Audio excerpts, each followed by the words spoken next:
अगर ये कोई 350 वाला मैच होता ना तो शायद मजा आता।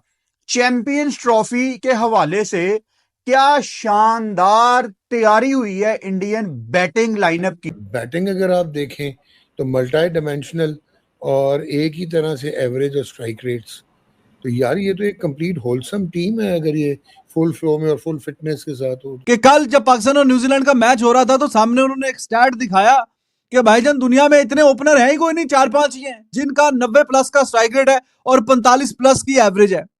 और 45 प्लस को तो छोड़ो, 55 प्लस की किसी और की नहीं है। And of list. जो खेल रहे हैं सिर्फ रोहित शर्मा की है। वो बंदा जो इतने अरसे से चल ही नहीं रहा था, चैंपियंस ट्रॉफी सर के ऊपर आई तो उसका बल्ला भी चल पड़ा। रोहित शर्मा जब खेलता तो पूरी दुनिया देखती है, सामने वाली टीम रोती है। भारत के ये प्लेयर हैं कि चैंपियंस ट्रॉफी से पहले व्हाइट बॉल क्रिकेट में रुकने का नाम ही नहीं ले रहे। इस तरह के over the years players Bharat ने प्रोड्यूस कर रखे हैं कि उनको किसी एक या दो प्लेयर्स के आउट होने से फर्क पड़ता नहीं। अजीब किस्म की शॉटें मार के आउट हुए, तो मुझे समझ नहीं आ रहा कि ये बेसबॉल वगैरह से कब जान छूटेगी, क्योंकि अब ना यार ये मजा आना बंद हो गया ये सब चीज। ये जो बेसबॉल जिस किस्म की क्रिकेट खेलने की कोशिश कर रहे हैं उसमें से आप 5 में से 2 मैचेस ही जीत सकते हैं, और अगर आप 2 मैचेस जीते हो तो आप सीरीज नहीं जीत सकते, और टूर्नामेंट्स में तो आप भूल गए। Rohit Sharma the hitman is back with a bang, और सारा गुस्सा आज इंग्लैंड के बॉलर्स पे निकाल दिया है जो 119 रन किए हैं 90 गेंदों पे, 7 छक्के जिसमें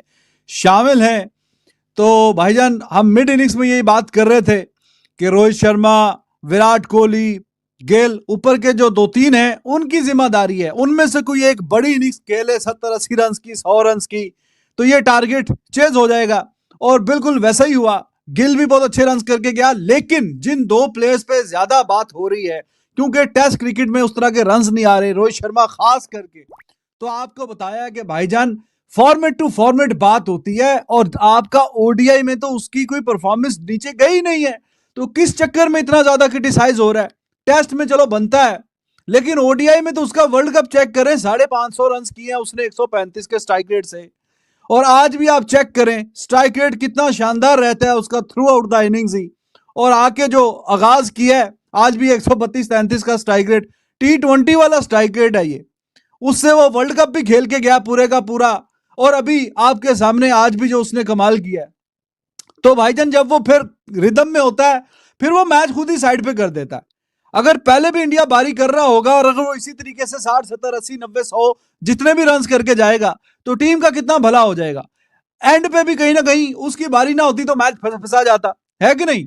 तो ऐसा बैट्समैन है इतने इंपैक्ट वाला, आपको कल भी और आज भी मैंने बताया मिड इनिंग्स में भी कि कल जब पाकिस्तान और न्यूजीलैंड का मैच हो रहा था तो सामने उन्होंने एक स्टैट दिखाया कि भाईजान दुनिया में इतने ओपनर है ही कोई नहीं, 4-5 ही हैं जिनका 90 प्लस का स्ट्राइक रेट है और 45 प्लस की एवरेज है। और 45 प्लस को तो छोड़ो, 55 प्लस की किसी और की नहीं है। And of list. जो खेल रहे हैं सिर्फ रोहित शर्मा की है। 55 plus average as a opener, almost 9000 run, और स्ट्राइक रेट भी इसका 90 से ऊपर। End of list. कोई और बंदा ही नहीं है जिसकी 50 के ऊपर की एज अ ओपनर एवरेज हो, वो खेल रहा हो। तो हम बहुत जल्दी क्रिटिसाइज करने में लगे रहते हैं कि इसको निकालो, ऐसा करो, वैसा करो, ये करो, वो करो। मतलब थोड़ा सा हम सोचते भी नहीं है कि बात किसकी कर रहे हैं, किसने कितना क्या परफॉर्म किया हुआ है। रोहित शर्मा का तो रिकॉर्ड्स अभी आपके सामने है, 55 की average as a opener. He is absolute legend in this format of the game. ये जो 50 ओवर का फॉर्मेट है, 30 तो उसने 100 बना दिए एज अ ओपनर। आज 32वां 100 है उसके करियर का।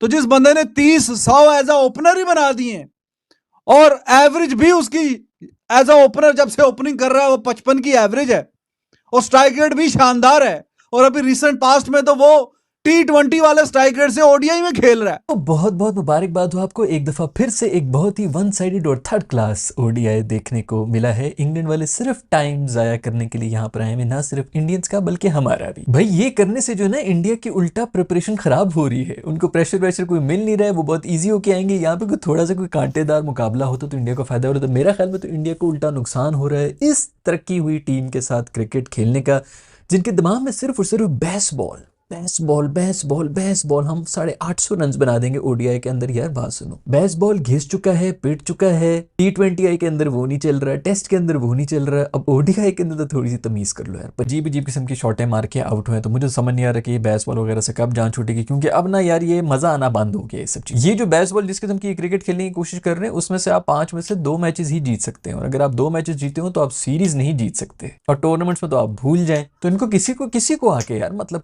मेरा ख्याल में इंग्लैंड में किसी को पता भी नहीं है हो रहा है, कोई सीरीज भी हो रही है, इसलिए कोई जो है जवाबदेही नहीं है। पिछले 3-4 साल से यही चल रहा है। शुरू में जब लोगों को नहीं पता था इनका, उस वक्त चल गया था मेरा ख्याल में कोई 1.5-1 साल, और उसके बाद से मैं तो नहीं देख रहा कि बेसबॉल का कोई भी कमाल है। लेकिन कोई तब्दीली करने के मूड में है नहीं, सब उसी तरह चल रहे हैं, उसी तरह जो है बगनी बगैर किसी सोच समझ के आके। ओडीआई के अंदर इस किस्म की क्रिकेट तो नहीं चलनी, आपने 50 ओवर प्लान करने होते। कोई हाईलाइट थी बॉलिंग के अंदर तो वो था जद्दू, जिसकी इकॉनमी भी बेहतरीन थी, उसी ने रोका हुआ था इनको, जबरदस्त किस्म की बॉलिंग कराई। मैं 8 तक इनकी बैटिंग में ऐसी डेप्थ है कि मतलब सारे आके जो है वो सेंचुरी मार सकते हैं। शायद इंग्लैंड को यह समझ जाना चाहिए कि अगर आप वनडे मैच खेल रहे हैं इंडिया के साथ, वो भी उनके घर जाके, तो शायद 350 का टारगेट, कोई 350 340 तो अपने माइंड में आप रखें। अगर ये कोई 350 वाला मैच होता ना, तो शायद मजा आता।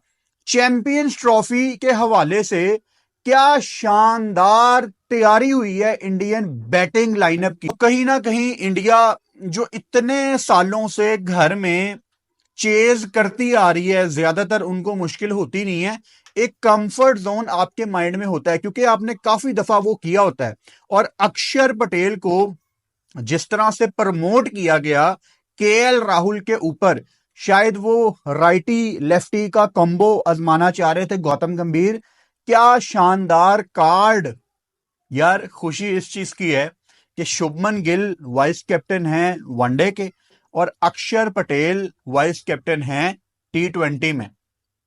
अक्षर का देख के तो मैं थोड़ा सा सरप्राइज था। आई एम श्योर बड़े लोग अभी इतना ज्यादा कंफर्टेबल फील नहीं कर रहे होंगे यार वाइस कैप्टन, लेकिन आज अक्षर ने आपको दिखाया कि यार मैं बॉलिंग तो कर ही लेता हूं, लेकिन बैटिंग में जब जब आप मुझ पे भरोसा करेंगे, चाहे वो वर्ल्ड T20 बारबाडोस में जो बुनियाद, जो बेस अक्षर पटेल ने रखी थी, उसके बाद इंडियन टीम शुरू हुई, और जैसे आके उन्होंने अपनी शॉट्स खेलनी, चौके भी लगा रहे हैं, छक्के भी लगा रहे हैं, वो काबिले तारीफ है।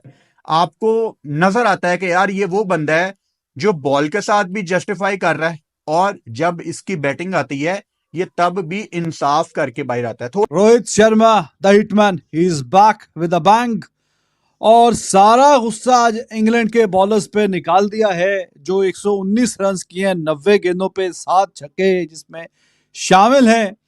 तो भाईजान, हम मिड इनिंग्स में यही बात कर रहे थे कि रोहित शर्मा, विराट कोहली,